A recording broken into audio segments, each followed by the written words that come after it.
Le juif doit, dans sa conception du judaïsme, prier et espérer qu'un jour les conditions soient réunies pour pouvoir retourner sur leur terre, et que ce n'est pas à eux, eux-mêmes juifs, de prendre en main ce destin-là. C'est pas à eux de prendre les armes, c'est pas à eux de combattre contre la volonté de Dieu qu'est l'exode, et que c'est justement par le fait que l'ensemble de l'humanité se remettent entre les mains d'un Dieu unique qui rendrait possible le retour des Juifs vers une terre sainte. Donc, il a vraiment insisté là-dessus. C'est la condition juive que de prier pour que ces conditions arrivent. Et c'est cette croyance-là qui les accompagne depuis des milliers d'années. Now, the Zionists came along and they threw away God and the Torah. They had nothing. They detested all this subservience to God. And they said, we want a state. And all the rabbis around the world, we put out a book called The Rabbis Speak Out. It's a book, a compilation of, here it says 130 years of religious Jewish opposition to Zionism, with the leaders of the Judaism around the world, from Lithuania, the Chafetz Chaim. I'll explain the names of these, but rabbis from around the world, from Morocco, from all the world, all the rabbis said, when the Zionists came along, and they said, no, we want to establish a state. They said, what are you doing? It's directly a rebellion against God. We are forbidden to have a Jewish sovereignty. And it's unacceptable, even if it would have been in an uninhabited land, in a desert. We are not to leave exile, even if it wouldn't harm other people, like the Palestinian people. Alors, il explique qu'évidemment, c'est une injonction qu'il leur est faite de ne pas sortir de cette situation d'exil depuis qu'ils ont été chassés, comme il l'a dit plus tôt, et qu'il y a un manifeste, et c'est le livre qu'il a montré, où énormément de rabbins à travers le monde corroborent ce propos-là, et que pour eux, ces rabbins-là, lorsque l'hérésie de la création d'État d'Israël a été mis en place, ils se sont offusqués en se disant, mais comment est-ce possible d'aller à l'encontre de la volonté de Dieu? Now, but Zionism went a step further. Not only they rebelled against the whole concept that we believe God rules the world and he commands us to be here in exile, but they went and they decided to make their country their homeland, their nationalist homeland in Palestine, because they want to tell the world God gave it, and that's why they picked Palestine. They would have gone, they wanted to go to Uganda, to Patagonia, rich, lush lands, but they picked Palestine that they'll be able to tell the world, oh, God gave it to us. Whatever it is, they went to Palestine. So now they had a technical problem, because not only are they creating a land that's against God, against Judaism, but they have to do it by driving the inhabitants that they were there, because Palestine had inhabitants. It wasn't an uninhabited land. It was full of inhabitants. So the indigenous populace, they had to drive them out and occupy them, what they did for now 78 years. So by not only are they rebelling by creating a state, but now compounding that thousandfold by killing, by stealing, by oppressing, by doing everything else that the Torah says to a Jew you're not allowed to do. You're not allowed to kill or steal. Alors, il précise que non seulement ils ont désobéi aux injonctions divines de retourner sur une terre sainte, non contents de ça, ils n'ont pas choisi l'Ouganda ou d'autres territoires. Non, ils ont choisi un territoire donc qui entoure la terre sainte. Et il y avait des gens qui étaient sur place. Et là, il parle des Palestiniens en disant que ça fait 70 ans maintenant qu'ils déplacent des populations, qu'ils en massacrent même, pour pouvoir s'établir et établir une nation qui se veut juive, mais qui ne l'est pas parce qu'elle est tout simplement le refus d'un commandement qui est le refus de la parole de Dieu. And I have to add one more point to that. We are required, part of Judaism is we are required to show gratitude, thankfulness for good that is done to us. When we were being persecuted in Europe by the Inquisition and by the Crusades and so many other times in Europe, the Muslim and Arab lands embraced us, and we were able to go to all these Arab and Muslim lands, including the Ottoman Empire and into Palestine, and we flourished. We lived together in peace. We lived together in peace because we were accepted by them. And may I translate, yes, Rabbi? Yes. Donc là, il nous explique quelque chose de très important. Il dit que tout au long de l'existence des Juifs à travers les territoires sur lesquels ils ont été accueillis, il y a eu parfois des persécutions, des tensions, et que en fait, il faut être complètement fou quelque part pour oublier le fait qu'ils ont été accueillis lorsqu'ils ont été persécutés sur certains territoires européens. And this is why you are showing us this picture, of course. Et c'est pour cette raison-là qu'il nous montre des images qui témoignent et qui attestent, et ces images sont des photographies, qui attestent du fait qu'ils ont été accueillis, les Juifs, par des terres qui étaient musulmanes. Il précise bien que dans l'histoire juive, il y a eu les inquisitions, il y a eu les croisés, et ça a posé beaucoup de problèmes et d'antisémitisme, de massacres, de pogroms, et que donc ces personnes-là, juives, ont été accueillies par des terres qui étaient musulmanes et des terres arabes. Et il a notamment cité aussi en exemple les terres ottomanes qui avaient su accueillir dignement des pensionnaires juifs qui étaient persécutés. So when the Zionists came and they decided they want to make a state, they're breaching every concept of Judaism. They're rebelling against God in every manner, every way you look at it. They're leaving they're attempting to leave exile. They're killing. They're stealing. They're repaying good that was done to them with bad. They're vilifying the people, the Muslim people as a whole, and the people of Palestine by declaring that they hate the Jews, when that is the most revolting thing to say. We lived together door by door. We lived with a different religion for hundreds of years. How dare they accuse the people of Muslim countries as being evil when they were the ones who gave us a home? So everything the Zionists are doing is evil and against the Judaism. Alors, il insiste encore une fois sur les Tartuffes qui se proclament comme étant les responsables d'un État juif, et que ce qu'ils sont en train de faire, notamment en Palestine, mais globalement ce qu'ils sont en train de faire vis-à-vis du monde musulman, c'est une insulte au passé, c'est une insulte du fait que musulmans et juifs vivaient côte à côte.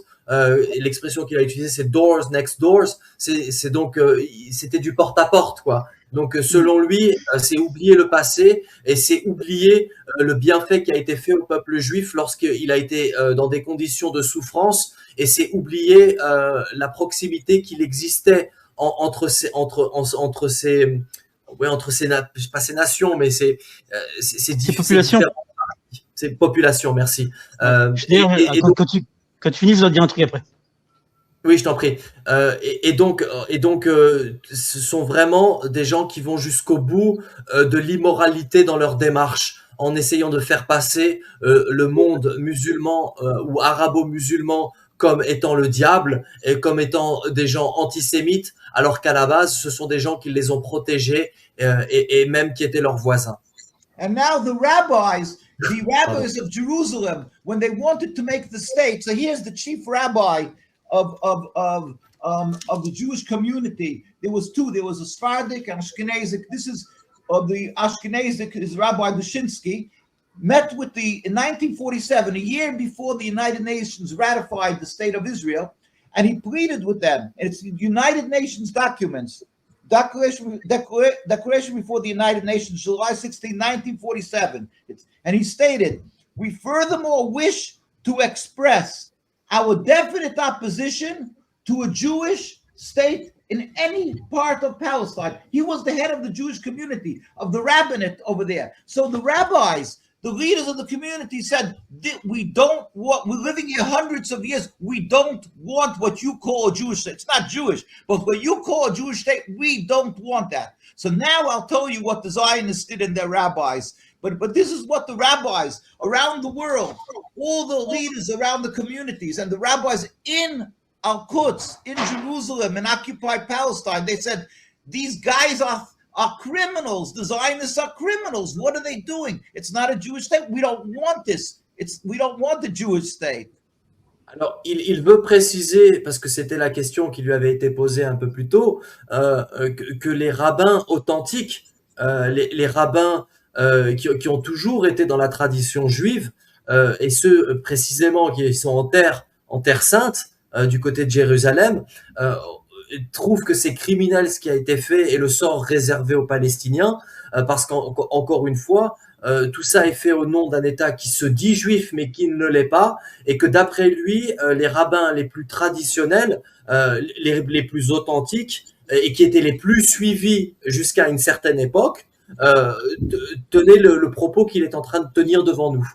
So now the question was, the second question was that what Yes. about the rabbis of the Zionists? So that is what I'm Exactly. The Zionists went and they decided these guys are criminals and they're wily. They're shrewd. They're not stupid, unfortunately. So what they did was they made a rabbinate. So now they have a state of Israel. They use the Star of David, and they made a rabbinate and have chief rabbis. It's all a farce. It's bogus. But they tell the world, and the world, you go any part of the world, you say, oh, who's the chief rabbis of Jerusalem? They won't point to the rabbis of the Jewish community, to our rabbis. They're going to point to the Israeli rabbinate. So the whole thing is just like the occupation. The state is an illegitimate state. Their rabbinate is illegitimate. But they were able to create a rabbinate, and they have billions of dollars, and they pay in their modern day schools. In other words, that aren't truly religious. They're compromised religious, and they put out and they tell them that it's 100%. Kosher, halal. It's okay to have a Jewish state because God decided that we should have, and I'll explain what they say. But so they have their rabbis, but but in the core Jewish communities around the world, wherever you will go, the real religious communities, whether it's in the hundreds of thousands, or in the United States, or in Canada, in UK. Or small pockets in other places, the very religious communities never will accept the legitimacy of the state of Israel. But the Zionists, they inculcate, they use propaganda, and they use falsification of the Torah to make, and that's how they get their rabbis who stand up for what they're doing. But I'll even explain, with God's help, how they try to twist the Torah. But the real the Jewish communities around the world who are true to the Torah never will accept the legitimacy of the state. Got it. Rabbi, I will translate what you just said, and after I think VRP of the Democracy has an insertion, and afterwards I bet Rayad would add something for a new question. Donc, je vais traduire ce qui vient d'être dit. Après, les gars, vous allez avoir la parole pour pouvoir reposer vos questions et préciser certaines choses. Donc, il insiste vraiment sur le fait que parce que ça lui a été posé comme question, c'est comment il voyait les autres rabbins qui diffèrent de sa vision. Donc en fait, lui, ce qu'il explique, c'est que l'État, donc qui se veut juif, l'État d'Israël, a accompagné ça si vous voulez, d'une occupation, et ce sont ces termes, d'une occupation un peu comme la Palestine est occupée. Ils ont occupé l'espace du rabbinat en créant de toutes pièces des rabbins qui tordent la Torah, qui s'arrangent avec les commandements de Dieu pour un message de propagande. Il a utilisé la notion de propaganda, la propagande, pour dire que on se retrouve donc avec des pseudo-rabbins qui vont tenir un message où ils tordent la réalité juive où ils tordent le message de la Torah pour convenir à l'État d'Israël et donc à la propagande de cet État illégitime. Et qu'à travers le monde, et ça c'est les photos, you have been showing photos about authentic rabbi around the world, that's right. Donc il nous a montré à travers ces quelques photos, et qui va remontrer à l'écran, qu'il y a des rabbins un peu partout dans le monde, que ça soit au Canada, aux États-Unis ou en Angleterre, qui eux sont restés, voilà, Rayad, si tu pouvais mettre en grand la photo, qui sont eux restés fidèles à la tradition juive et qui continuent d'être dans cette logique de continuer le message authentique du judaïsme et donc qui est en opposition frontale avec bien entendu l'État d'Israël. Donc on résume le propos. Si des discours rabbiniques sont différents du sien, qui lui incarne donc selon lui le message du rabbinat authentique, c'est qu'on a affaire à des menteurs qui tordent la Torah, qui tordent les commandements de Dieu pour correspondre aux volontés d'Israël. VRP, tu avais une question, je crois. Oui, merci. En fait, c'est pas une question, mais je voulais confirmer ce que disait le rabbin Weiss à propos de la coexistence pacifique, même la très bonne entente entre juifs et musulmans en terre d'islam. En tant que Turcs, c'est une fierté pour nous d'avoir partagé le pain des juifs qui fuyaient l'Inquisition, et de la même manière, dans notre histoire plus récente, dans les années 30 et 40, qui fuyaient l'Allemagne nazie. C'est une fierté d'avoir partagé le pain avec eux et d'entendre aujourd'hui que les Turcs ou les musulmans, de manière générale, seraient antisémites. C'est vraiment effectivement un non-sens absolu. Et pour remonter un petit peu dans l'histoire, je ne vais pas faire trop long, le sultan Suleiman, dit le Magnifique, à l'époque, avait fait restaurer le mur des lamentations pour que les Juifs effectivement puissent s'y recueillir. Et encore plus loin dans l'histoire, après je vais finir là-dessus, durant les croisades, quand Saladin a repris la Terre Sainte, quand il a repris la ville de Jérusalem, une des exigences des Francs, c'était que les Juifs soient interdits d'accès à Jérusalem. Et Saladin, la paix soit sur lui, a rappelé que la ville était sacrée pour les trois religions monothéistes. Voilà, je vais finir là-dessus et te laisser traduire. Alors, je vais peut-être pas tout traduire exactement parce que c'était très long, mais je vais juste dire que tu le remerciais et que et que tu as donné quelques exemples en ce sens. Donc, dear Rabbi, VRP de la démocratie just said it was an honor to hear such a thing coming from you, and it's remarkable to hear such a thing, and he was very pleased about it because he wants to assure that as a Turk, because he is Turk, he was very happy that you said something about the Ottoman Empire, saying that there are many examples in the history where an effort has been done for supporting the belief of the Jewish people. Are you okay with this? Yeah, I just wanted to mention, I was in France a good few times with God's help, and there was a very strong anti-Zionist community in France. But the Zionists are very vicious, and people, when I went to France, people warned me that you not to speak up because we will be attacked by the Zionists. It's very dangerous, and therefore there's many people, even in France today, who still remain true to the religion of Judaism and are anti-Zionist, but they're very fearful of the viciousness of the Zionists who have no compunctions. And like I say, brutally, this is the army Israel, without any shame. They brutally beat Jews simply for standing up and speaking up against the occupation. So Okay. they think that even in France, that even though you only hear the Zionists there, it's not. It's because people are afraid to speak up. Besides intimidation, and this is why in Turkish. So, Ok.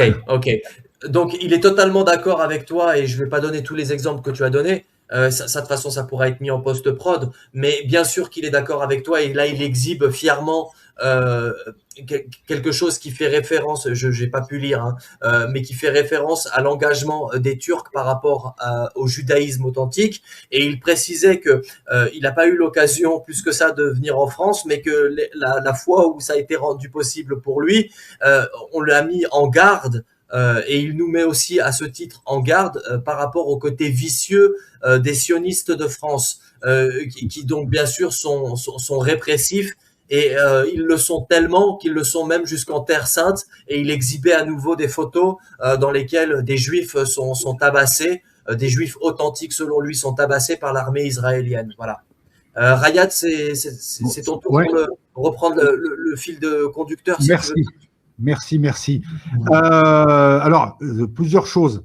Je vais, au lieu de poser des questions, parce qu'il synthétise, en fait, on lui a envoyé des questions, il a tout synthétisé, donc je vais m'adapter à son discours qui est très clair, qui est très nourri. J'aimerais aborder là un angle plus géopolitique, mais juste finir sur une chose. Comment se porte la communauté juive alors je crois qu'il habite aux USA. Quels sont les rapports qu'il a, lui et son mouvement, avec les autres juifs? Et je parle de juifs américains, je ne parle pas de gens assimilés américains qui ne pratiquent pas.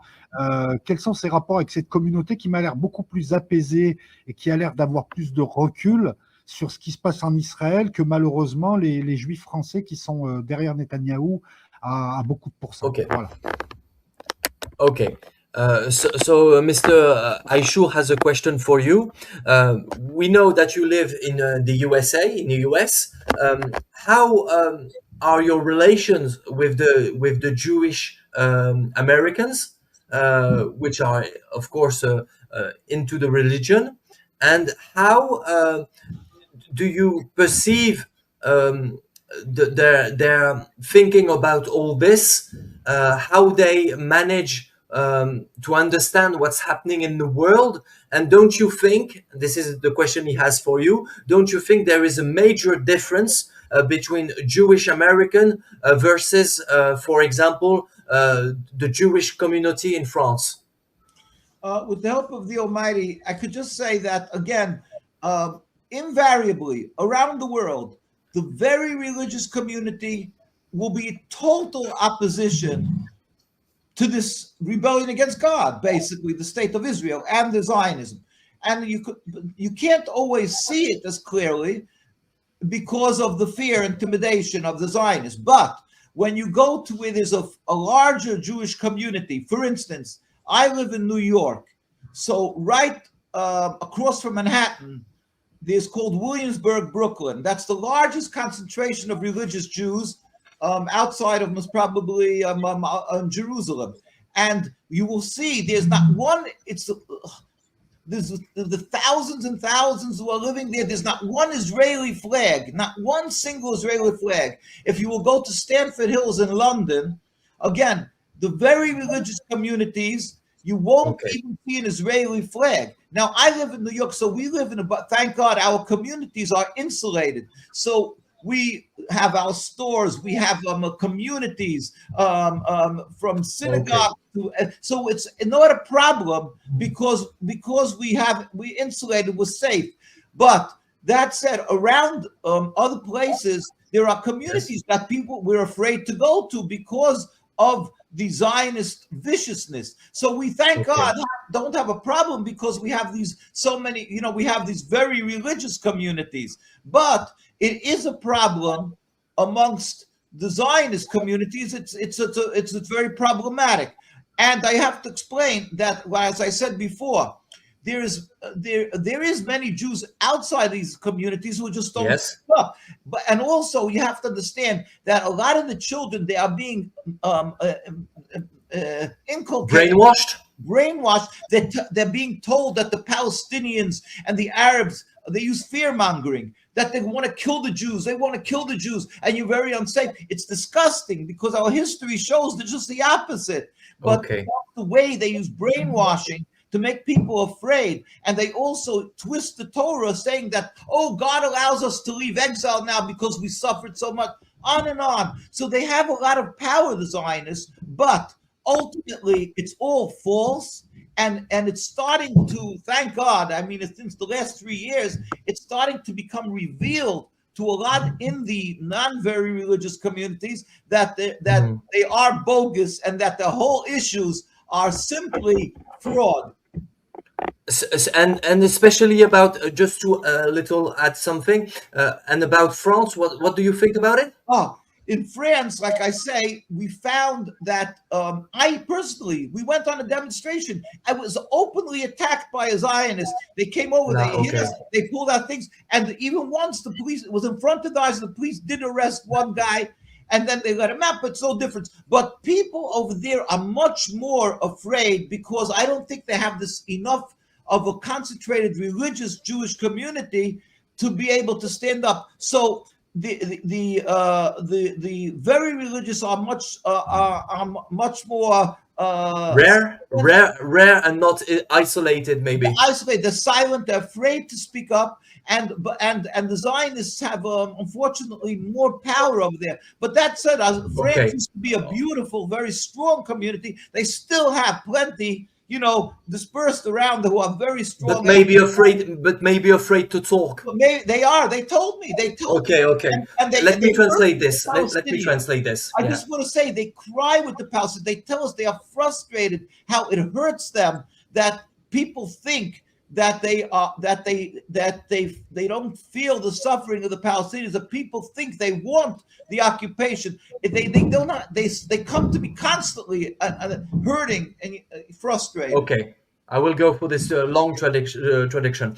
Donc, il précise bien, messieurs et messieurs dames, il se précise bien que lui, et donc il vit à Manhattan, et que là, la communauté juive à laquelle il appartient et qui peut observer par ailleurs, en fait, est très resserrée et vit presque en autarcie, donc avec leurs habitudes, leur fonctionnement. Donc en fait, c'est ce qu'il disait isolated, c'est qu'ils sont isolés du reste. Mais que la conception est quand même là, est présente de la tartufferie que représente l'État d'Israël, et que en fait il y a une pression qui est exercée, mais que la culture juive traditionnelle et authentique est plutôt diffuse dès lors qu'ils sont en autarcie. C'est-à-dire que dès lors qu'ils sont dans l'acceptation de ce qu'est la judéité et qu'ils forment une communauté puissante dans laquelle ils peuvent librement parler de ces choses-là. Il a dit que c'est aussi le cas, par exemple, du côté de Stanford à Londres, et qu'il y a des endroits bien précis où cette communauté juive dite traditionnelle à laquelle il appartient et dans laquelle il se reconnaît existe. Et après, quand je lui ai posé la question plus précisément pour ce qui est des autres, bien entendu, il évoque le fait que c'est perturbé par un discours sioniste de propagande, évidemment, et que ça s'accompagne d'intimidation. Et quand je lui ai demandé une précision donc par rapport à la France, il a voulu vraiment insister sur le fait qu'en France, tout particulièrement, il y a une répression sioniste qui est très puissante, et donc qui quelque part même intimide les communautés religieuses. Et donc là, il faut se référer à ce qu'il avait dit un petit peu plus tôt lorsqu'il évoquait que si tu veux, on avait remplacé le rabbinat traditionnel par un rabbinat de propagande. Donc d'un côté, on a de la propagande, de l'intimidation, et elle est, selon lui, exercée de manière très très très puissante en France. Et il en veut pour preuve qu'il a eu l'occasion, comme il l'avait dit plus tôt, de venir en France, et que vous avez vu sur le côté là, il a, vous pouvez le mettre à l'écran, il a bien entendu le chèche palestinien, enfin qui ressemble au chèche palestinien, et qu'on avait même tenté de le lui arracher par la communauté sioniste qui voulait le. I'm just telling, they tried to pull it off, the thing you have on your shoulder. They did. I ran after. They did, okay. Donc ils ont vraiment essayé de lui retirer ça, et donc on l'a vraiment intimidé lors de son passage en France, et que lui, il le sait pertinemment qu'il y a des gens en France qui sont juifs et qui sont dans la tradition du judaïsme et qui souffrent horriblement de ce qui est fait aux Palestiniens et que quelque part ils en crèvent presque de l'intérieur de ne pas pouvoir le crier haut et fort tellement la pression sioniste est forte. I did my best, Rabbi. I did my best. Thank you. I appreciate it. Excellent. Si je puis me permettre, donc là, alors attendez, je vais me remettre à l'écran. J'aimerais qu'on aborde un angle plus géopolitique, si Monsieur Weiss le permet. J'ai envie de parler d'Israël. Donc, d'après ce que j'ai cru comprendre, le judaïsme, je fais une reformulation, le judaïsme, le vrai, c'est la Torah, c'est les 5 livres, pas au-delà, qu'il y a des gens qui sont des falsificateurs, qui se sont cachés derrière le projet de Dieu, le projet religieux, pour amener un projet nationaliste. Ces gens sont à la manœuvre aujourd'hui en Israël. Ma question, elle est simple. Est-ce que ces gens est-ce qu'ils ont dépassé l'âge de bronze? Puisqu'on avait, à l'âge de bronze, on avait 2 royaumes d'Israël. 1 au départ, 2 ensuite, enfin bon, selon les versions. Et on a vu des guerres constantes entre petits royaumes. Là, lorsqu'on voit le Israël d'après 2001, il a éliminé successivement l'Irak, c'est-à-dire Babylone. Il a affaibli l'Égypte, l'Empire égyptien. Il a plus ou moins neutralisé, entre guillemets, hein, c'est vite dit, les Hittites en Anatolie. Les Assyriens n'existent plus. Les Phéniciens, il est dessus en ce moment. On a l'impression, en fait, que ces falsificateurs ont un projet qui date de l'âge de bronze et ils n'ont pas évolué depuis et ils se cachent derrière le vrai judaïsme. Voilà. Okay, to summarize what Mr. Ashur is asking you, he would like to know if you are okay to talk and speak with us about geopolitics. Is it okay for you? With God's help, I mean, what I can answer, I'll answer. Okay. Especially what's going on in Israel. So he was talking about the Bronze Age, and he was saying that the evolution of Israel, especially after 2001 and what has been done in Egypt, in Syria, and everywhere, aren't they using the kind of eschatologia written in the Jewish text, but there are how could we say fighting with disturbing what is the real message of the Torah, and trying to put in to settle something which is not what the Torah commands. Are you okay with this diagnostic? And tell us more about it, if you could. Thank you very much. You started the first word you said is something aged. It goes age. The Bronze Age. Since the Bronze Age, they could be people using the religion, using the Jewish status, right? But to conquer states and lands. Right. Now, unfortunately, being that Zionism clothes itself, they wear as a facade the Judaism, because they know that Christianity and they and respects and says that the Old Testament, that the Holy Land, that God gave the children of Israel the land of Israel. And so they use the whole issue. And like I mentioned before, the only reason they went to Palestine, their original plans of the Zionists was to go to Uganda.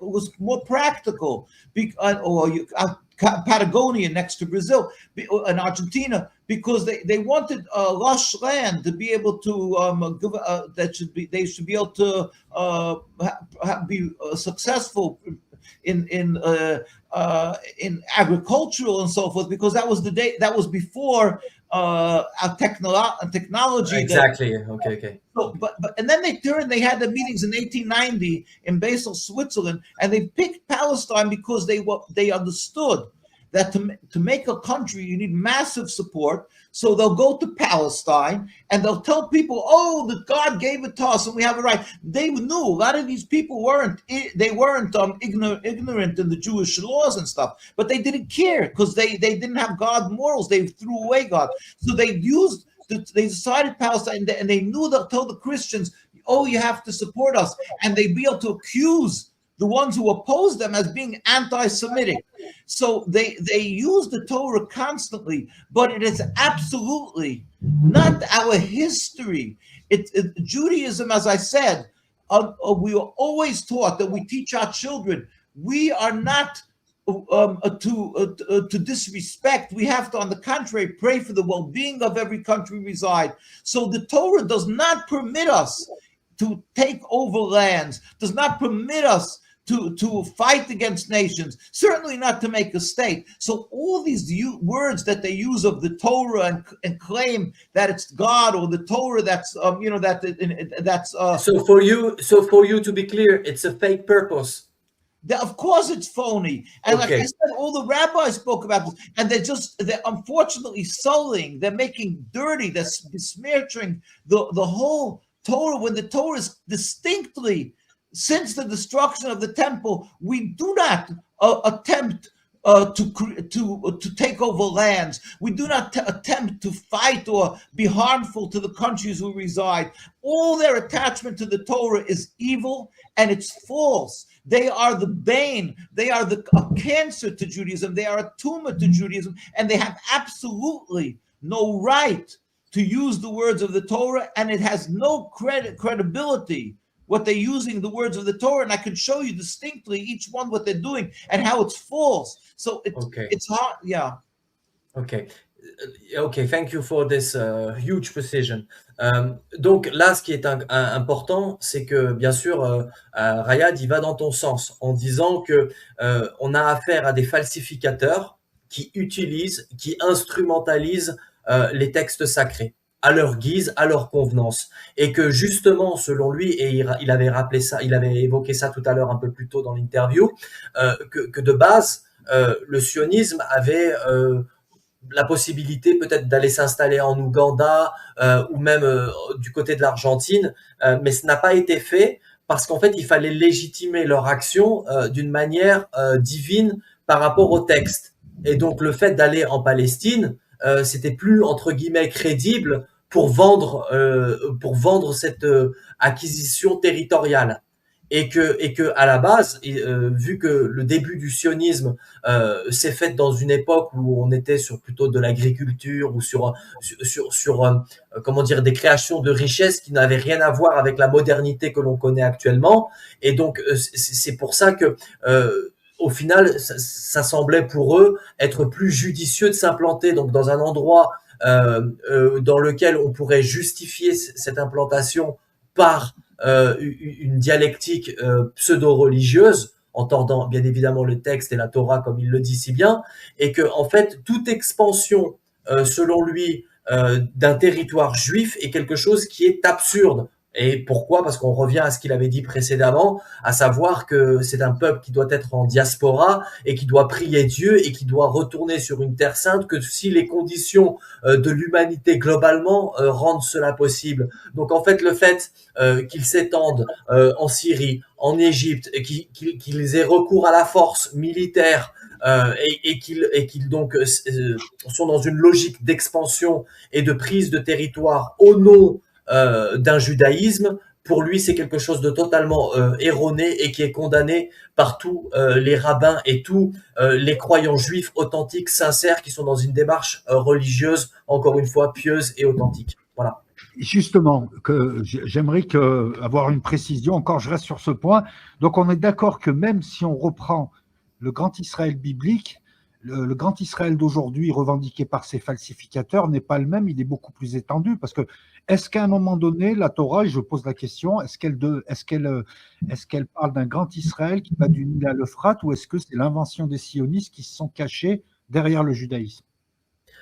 So, an addiction, Rabbi, of what you've just answered, is there really in the Torah something said about a great Israel going from Nil to Euphrates? I'm not sure the name is Right. correct. Sorry, is it something really in the Jewish text, or not at all? Is it also a huge lie? For every word that goes out of a Zionist mouth is either a pure lie our rabbis taught us that sometimes they'll take a hair of something in order that it should be able to stick. They'll take one Okay. word of truth, and then they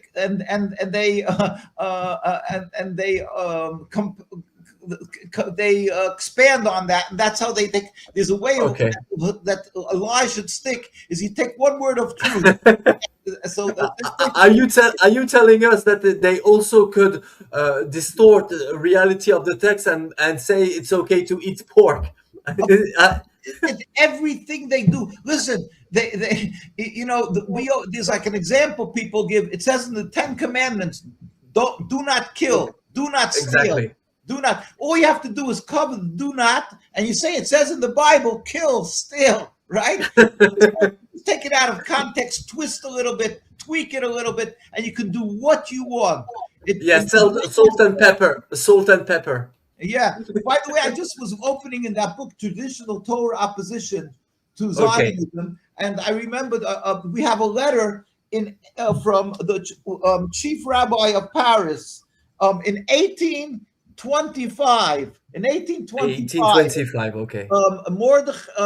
This is the rabbi. His name was Rabbi Abraham D. Cologne. Where he wrote that there was somebody who came up with a similar idea to Zionism, and the guy was named Mr. Noah, and he was living, I think in the U.S. at the time. And he said, so he wrote in the letter. You could go to our book, this Traditional Torah Opposition. He says, we state that according to our religious teachings, only God Himself knows when the redemption of the Jewish people is to occur. Only God will make His will known to the entire universe with unmistakable signs. Like I mentioned. Okay. Now, wait, let me just expand a little bit on that. The exact measurements of what the Holy Land is, the exact boundaries, that is, it's very complicated, but it's irrelevant. It's irrelevant because we're not allowed to go in to make any manner. As I mentioned, we are in exile, period. Only the Almighty, without any human intervention, can end exile. And then with God's the world, it says, will join hands together and come and serve God. That is a basic of Judaism. Now, I just want to mention it is relevant for Jewish people, the borders in the Holy Land, because we are required to give much more charity, like a tenth of what grows of the fruits that bears the land. The Holy Land bears fruit and so forth. We are required to give. It's called maser. We are required to give a tenth of the land. So but even that they don't do. They claim it's their land, and they don't even do that. Our rabbis, we refuse to eat their fruit and stuff, because what they do is they make tricks. They in order not to have to give the charity for the religious ones. The non-religious don't even care about that, but even the religious ones. So they tell them, oh, it didn't belong to a Jew, and then it's not required to give tenth. And they sell the whole land. Officially, they sell the whole land to a non-Jew, mind you. So they shouldn't have to be required to give the charities that is required in the Holy Land, in the borders. So to be clear, you're telling me that they are claiming some territories. And with these territories which are claimed, they gave some of it to people who are not Jews, so they're not officially doing the thing. They sell the land, the whole land. They sell it to a non-Jew, so they don't have to give the required charities that a Jew has to give in the Holy Land. Okay, got it. And our rabbis, like I said, there is a Besdin, there is a court, and the chief rabbi, there's rabbinate and so forth in Jerusalem. Now we don't accept that, so we're not allowed to eat from their fruit, because it wasn't given charity that we're not allowed to eat before the charity is given. So we don't even we in our stores in New York, wherever they export. Besides, we boycott. We don't want the products of Israel.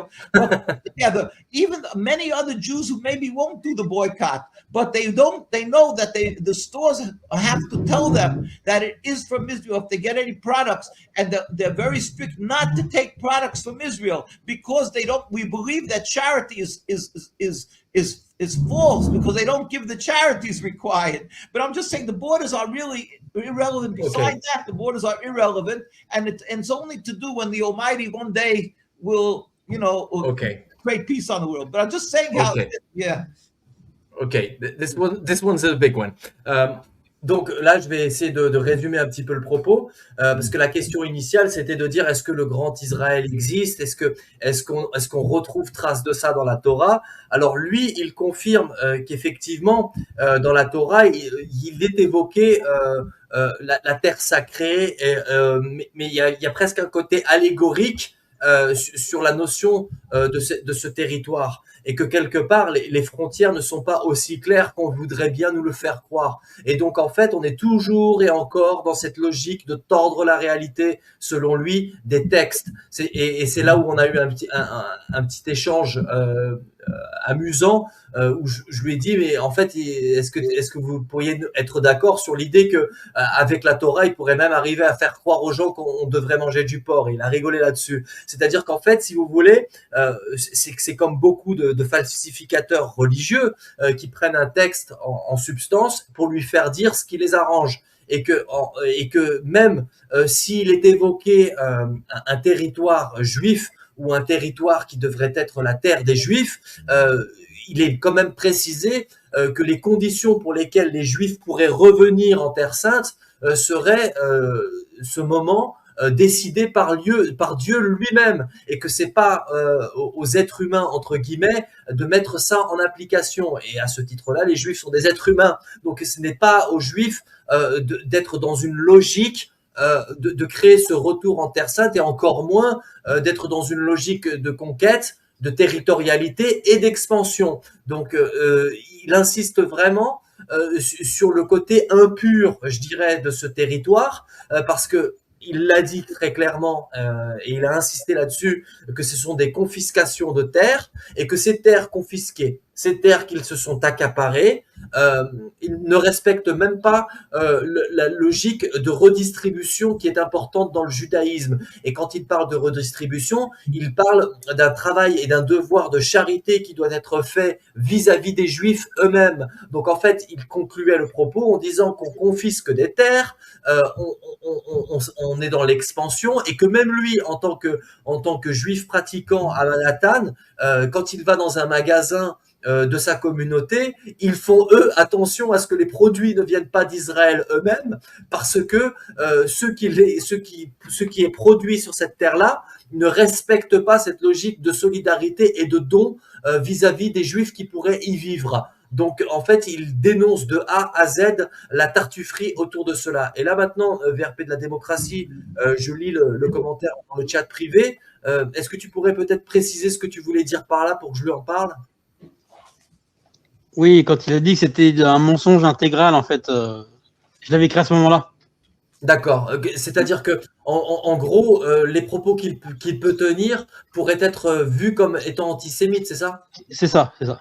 Okay, so the question from VRP La Démocratie, which is quite a funny question, actually, by the way. Do you think what you've said about the fact they are tricky, they are lying about real Torah and doing what they're doing to know Zionism? Do you think if you were having this kind of discussion in France, they could think you are an anti-Semite? Well, they've always accused the Jewish people who are true to the Torah as being one, self-hating Jews. Okay. We're not Jews. We're just dressed like Jews. We're really Arabs or something. Or on, they attempt to use every means of Please let me translate this, please.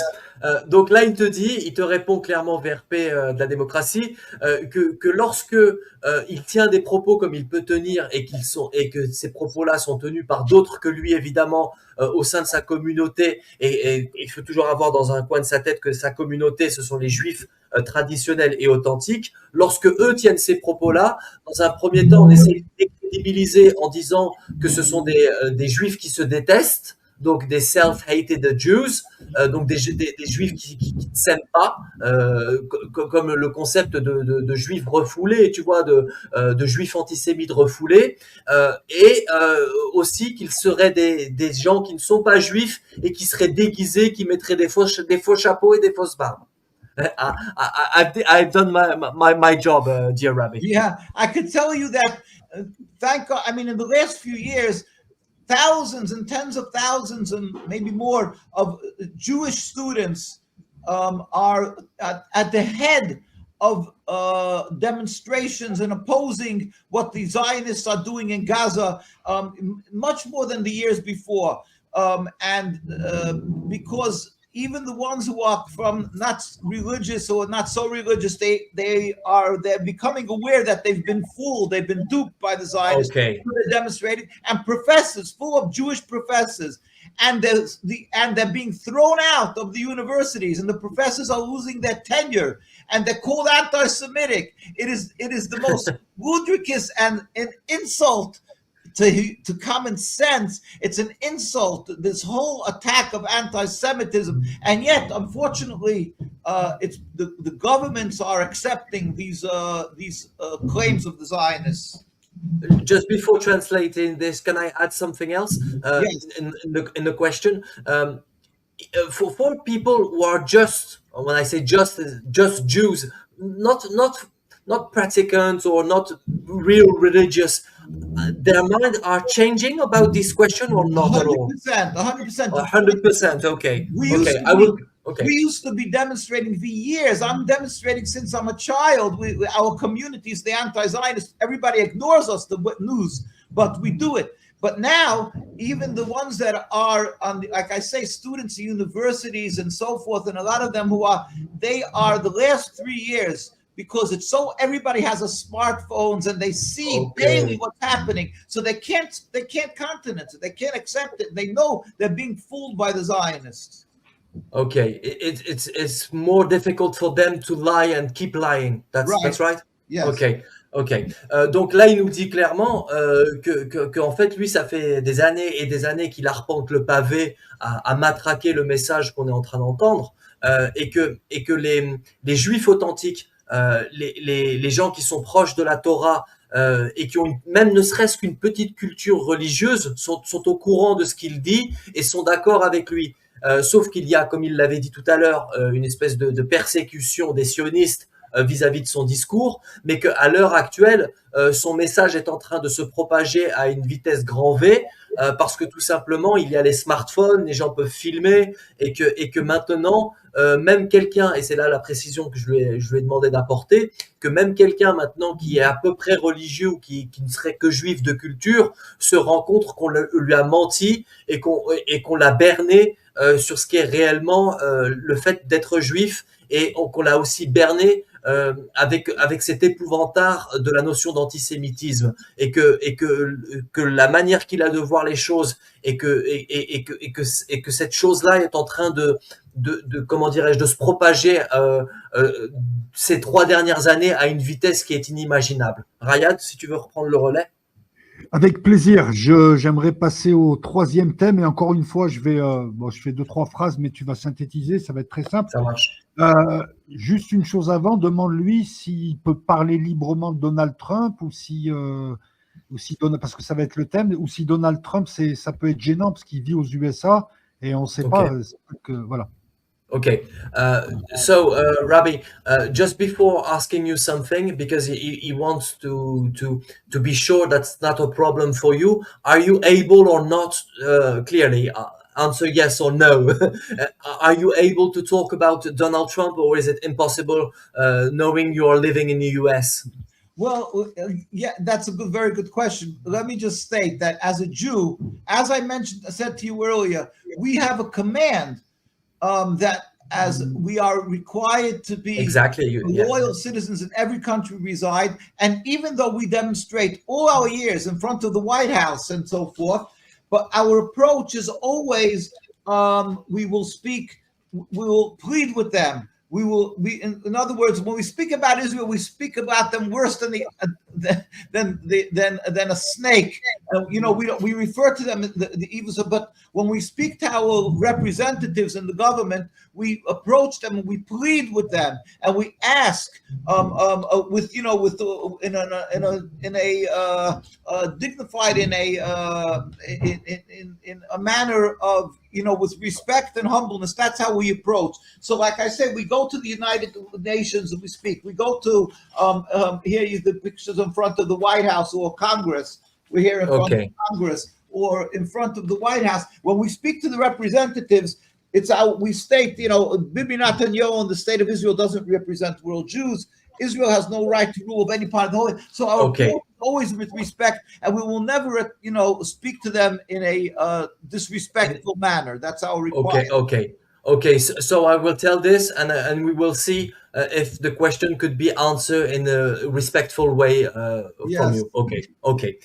Donc là, il te dit clairement que d'ailleurs, c'est quelque chose qu'il a évoqué un peu plus tôt également dans l'interview, c'est que la condition même d'un juif, c'est d'être respectueux des sociétés qui les accueillent. Et à ce titre, lui, il habite aux États-Unis, donc c'est un citoyen entre guillemets américain, et donc s'il doit apporter une critique par rapport à Donald Trump ou par rapport à l'État américain, ce sera toujours dans une logique de respect. Voilà. Donc tu peux lui poser une question, mais il faut s'attendre quand même à une réponse qui est politiquement correcte de sa part, étant donné du fait que c'est dans les commandements divins de respecter profondément les nations dans lesquelles il réside.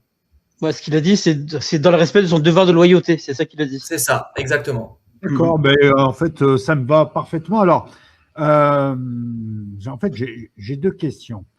Est-ce que les gens qui invoquent, ces falsificateurs qui invoquent le judaïsme, il y a une bizarrerie, parce qu'ils disent que Donald Trump va faire l'œuvre de Dieu, sauf que Donald Trump, vu de nos yeux, c'est quelqu'un d'impie qui se rapproche plus de Satan que de Dieu.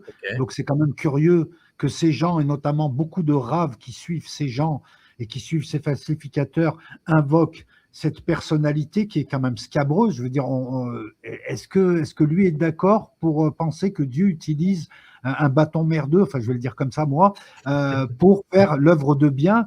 Et deuxième question, est-ce que Donald Trump ne serait pas la marionnette de Netanyahou quelque part, ou en tout cas celui qui l'aide plus que celui qui le dirige, on va le dire comme ça?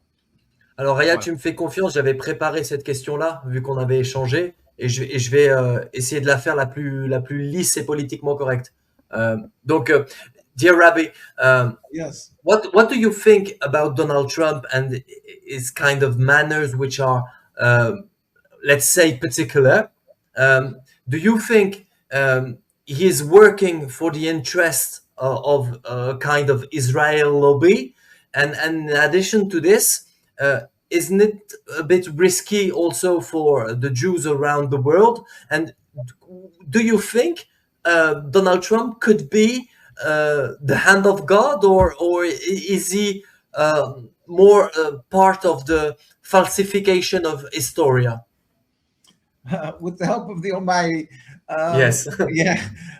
Basically, we believe that the rulers and kings, we say it, their hearts on the hands of the Almighty. When it doesn't condone, let's say, when there was terrible dictators or whatever in the world, or when there was very compassionate rulers, we believe it is in the merits of the generation that God gives the leaders according to the merit of the people that of the generation that was there. So whatever it is, it's definitely from the hands of God. That doesn't. Okay.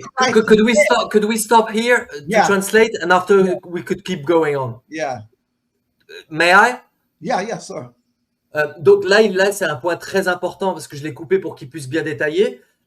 Donc là, il nous dit que dans la conception et la tradition qui est la sienne, et donc la tradition juive, il faut comprendre là derrière, donc la perception d'un citoyen avec sa foi par rapport à ce qui se passe sur Terre, bien entendu qu'il est entre les mains de Dieu, et qu'en fait, le comportement et les agissements de simples mortels quelque part, bien entendu, il y a la main de Dieu au-dessus de ça, et que c'est quelque part la perception qu'on peut avoir de ces acteurs-là va de pair avec la société dans laquelle nous sommes. C'est-à-dire que quand une société, et c'est ça qu'il a voulu expliquer entre les lignes, quand une société à certaines aspérités ou certains fonctionnements, forcément ça va se retrouver dans le comportement de ce qui est au sommet, donc des élites qui ne sont que des mortels. Voilà. Donc c'est important pour lui de voir la chose de cette manière-là.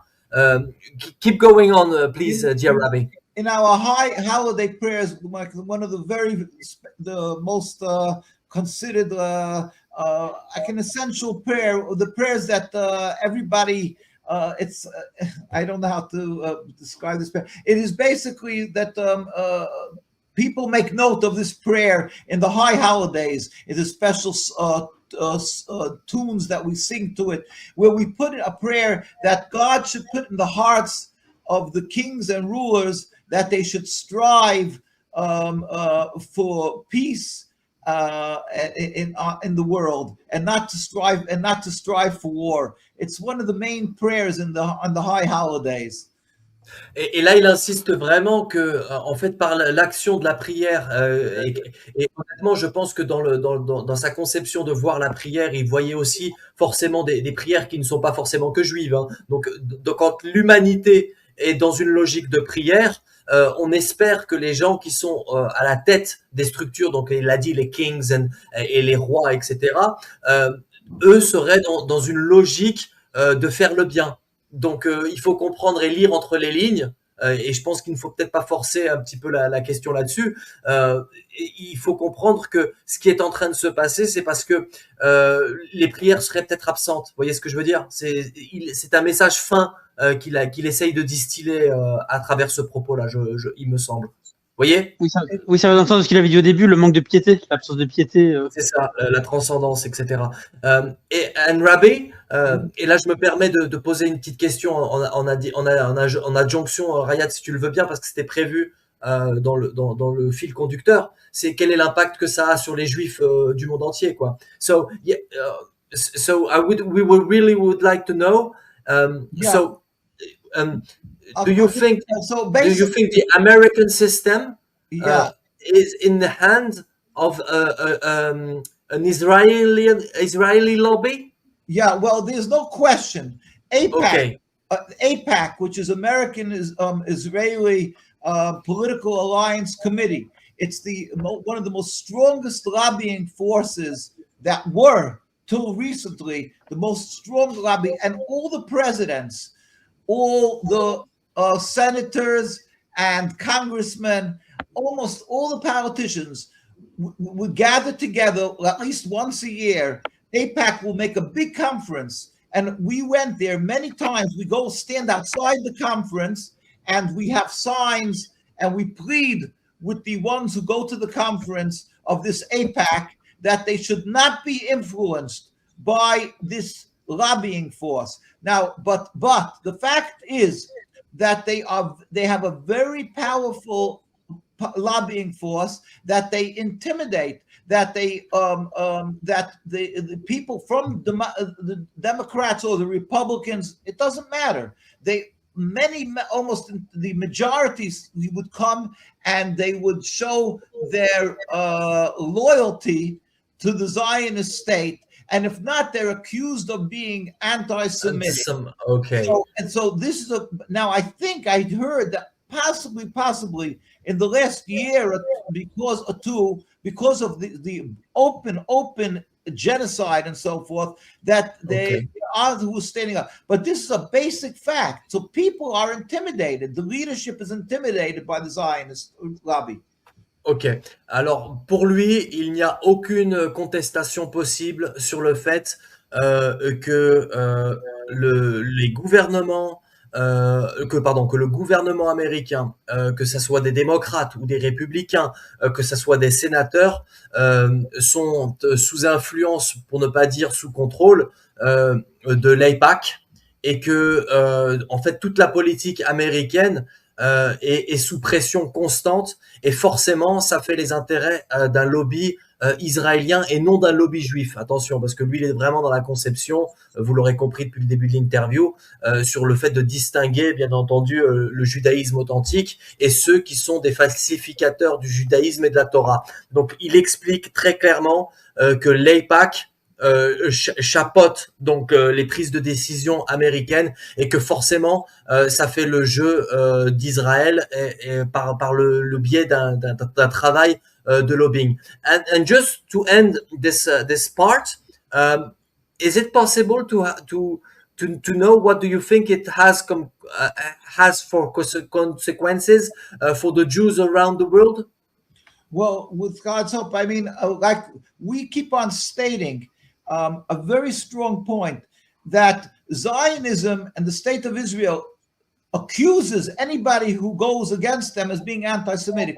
But in truth, anybody with common sense will understand that Zionism and the state of Israel is the most grievous anti-Semitism they create in the whole world. They are the greatest cause of anti-Semitism in the world.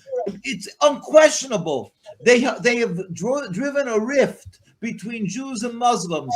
They spill blood of the Palestinians and of the Jews who oppose them, as I showed the pictures, how they brutally beat the Jews.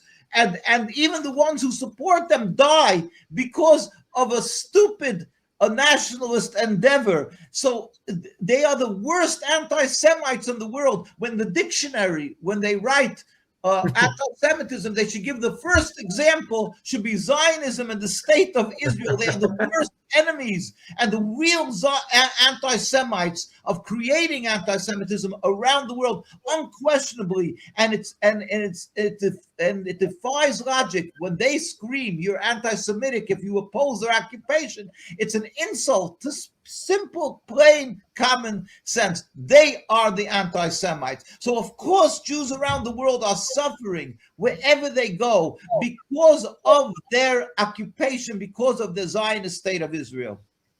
So according to you, everything is reversed and it's pure evil. It's unquestionable. And the question is, how come the world when they made in the United Nations and our leaders in the United States, that's why we plead with President Trump now. Even we say to him, look, he lived in New York. He knows the Jewish communities. He even asked a few times already. He said, I heard that the Jews are against it. They should respect, just like you would in Christianity. If you want to understand Christianity, you'll ask the priest, the Pope. You're not going to ask the guy in the bar who's drinking. You're going to ask the guys who are the knowledgeable ones. So how come they are ignoring the distinguished authoritarians of Judaism, the ones who are the great scholars and men who are practicing the Judaism? Yeah. They are totally ignoring our communities. And so that's why we plead with President Trump. President Trump is an interesting president, right? He could sometimes do things different than a lot of his constituents. So we say to him, you are looking, with God's help, that you should be written in the annals of history as a great creator of peace and in the world. So take that step out of the box and look at the truth. and bring peace to the world by ending this occupation. And don't be intimidated by AIPAC. Don't support this anti-Semitic Zionist state of Israel. Let's bring peace to the world. He could go down in the, that's what we keep on giving his message to him. He can go down in the annals of history as the greatest president that was. So what he has done recently, you think it's because he is severely under pressure, right? I don't know if it's under pressure, but they're being fooled, they're being conned, they're being duped by the Zionists coloring and changing in a tricky way. Yeah, that's he keeps on saying that the Palestinians want to kill the Jews and so forth. Because the propaganda of Zionism is very, very strong, but it's pure fraud, fallacy. Okay. Let's go for the translation, and afterwards, Mr. Aisho will, I think, ask you another question. Donc là, il y a eu un gros volet. Je vais résumer le propos, mais c'est hyper intéressant. Donc, ce qu'il dit, c'est qu'évidemment que ce qui est actuellement fait, donc on a bien clairement parlé du lobby israélien qui impacte la politique américaine et donc forcément les décisions de Donald Trump. Et que si Trump voulait s'inscrire dans l'histoire de l'humanité, il faudrait qu'il arrive à se détacher complètement du sionisme et de ses méfaits. Et il a vraiment insisté sur le fait que la politique